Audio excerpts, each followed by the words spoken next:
মুরগির মাংসের অসাধারণ একটা রেসিপি। প্রথমে আমি ১ কেজি মুরগির মাংস নিয়ে নিয়েছি। মাংসগুলোকে রেগুলার সাইজ করে কেটে নিয়েছি।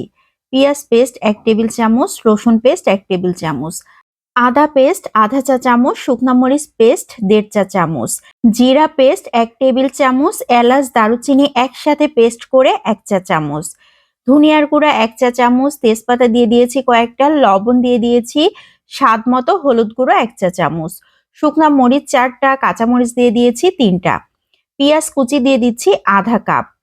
এই রেসিপিতে পেঁয়াজের পরিমাণটা একটু বেশি লাগবে। সরিষার তেল দিয়ে দিয়েছি আধা কাপ, দারুচিনি দিয়ে দিয়েছি ৩টা, এলাচ দিয়ে দিয়েছি ৪-৫টার মতো, লবঙ্গ ৩টা। এখানে ২ স্লাইস লেবু খুব ভালো করে চিপে দিয়ে দিচ্ছি। আমি এরকম লেবু ২ টুকরা নিয়ে নিয়েছি, সেটাকে দিয়ে দিয়েছি। তাহলে মুরগির মাংসের যে আলগা একটা গন্ধ থাকে সেটা তো থাকবেই না, খুবই ভালো হবে। তো হাতের সাহায্যে খুব ভালো করে চটকে চটকে মাখিয়ে নিচ্ছি, মশলাগুলো যাতে মাংসের সাথে খুব ভালোভাবে মিশে যায়। আমি অনেকক্ষণ ধরে এভাবে চটকে চটকে মাখিয়ে নিয়েছি, মাংসগুলো খুবই সুন্দর মেখে গিয়েছে। এখন রেস্টে রেখে দিব ৩০ মিনিট। তো ফিরে আসলাম ৩০ মিনিট পর। এখন একটা মাটির হাঁড়ি নিয়ে নিয়েছি, তার মধ্যে আধা কাপের মতো সরিষার তেল দিয়ে দিচ্ছি। এই রান্নাটা অবশ্যই সরিষার তেলেই করতে হবে। এখন ঘুরিয়ে ঘুরিয়ে তেল মাখিয়ে নিচ্ছি হাঁড়ির চারি সাইড। আর মাটির হাঁড়িতে রান্না করার আগে কিন্তু হাঁড়িটাকে খুব ভালো করে পুড়িয়ে নিতে হবে, তাহলে রান্নার সময় হাঁড়িটা ফেটে যাবে না। এখন মেরিনেট করা চিকেনগুলোকে দিয়ে দিচ্ছি। আমি এখানে কিন্তু গরম করিনি, চুলার উপর বসাইনি, জাস্ট তেল দিয়েছি, তার মধ্যেই দিয়ে দিচ্ছি হচ্ছে মেরিনেট করা মাংসগুলোকে।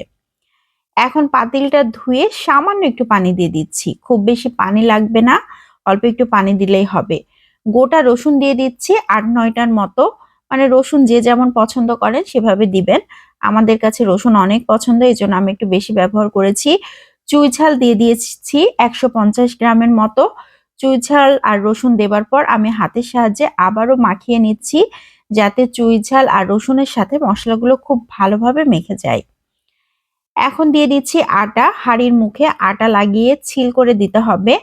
তো আমি এই মাংসটা আর নাড়াচাড়া করব না, একবারে সিল করে তারপর বসিয়ে দিব, এজন্য আটা দিয়ে দিলাম। এখন ঢাকনা দিয়ে খুব ভালো করে আটকে দিচ্ছি। এভাবেই রান্না করতে থাকবো ১ ঘন্টার মতো, মানে ৪০-৪৫ মিনিট রান্না করলেই হয়ে যাবে। আমি আজকে এই রান্নাটা চুলাতে করব। তো চুলাটাকে ধরিয়ে নিয়েছি, চুলার উপর বসিয়ে দিচ্ছি, একদম অল্প আঁচে এটাকে বসিয়ে রাখবো প্রায় ১ ঘন্টার মতো। তো এই যে জাল হতে থাক এভাবে, আমি চুলাটাকে খুবই অল্প আঁচে রেখে দিয়েছি। ৪৫ মিনিট হয়ে গিয়েছে অলরেডি। তো আমি আরো কিছুক্ষণ এভাবে রেখে তারপর ঠান্ডা করে শেয়ার করছি। তো সব মিলিয়ে আমি ১ ঘন্টা পর ফিরে আসলাম। পাতিলটা একটু ঠান্ডা হয়ে গিয়েছে, কিন্তু দেখেন ভেতর থেকে কি পরিমাণে ভাপ বের হচ্ছে। মানে এখনো কিন্তু টকবক করে ফুটছে। কত সুন্দর হয়ে গিয়েছে। যদিও ক্যামেরাতে সেভাবে বোঝা যাচ্ছে না, তারপর এত সুন্দর পারফেক্টলি সিদ্ধ হয়েছে, আর মাংসগুলো খুলে খুলে যাচ্ছে। দেখেই বোঝা যাচ্ছে কতটা লোভনীয় হয়েছে। এই মাংস তো একবারও নাড়াচাড়া করা হয়নি, এভাবেই রান্না করা হয়েছে। তারপরেও কতটা ইয়ামি হয়েছে। আমি সার্ভ করে নিয়েছি।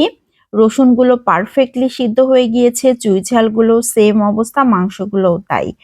আমি তো আর লোভ সামলাতে পারছি না, এই জন্য গরম গরম ভাত নিয়ে বসে গিয়েছি। এত মজার হয়েছিল আর এত সুন্দর একটা সেন্ট আসছিল, আসলেই অসাধারণ টেস্টি। মাটির পাতিলে এভাবে যদি রান্না করা হয় তাহলে অনেক বেশি মজার হয়। তো আজকে বিদায় নিয়ে নিচ্ছি। আসসালামু আলাইকুম।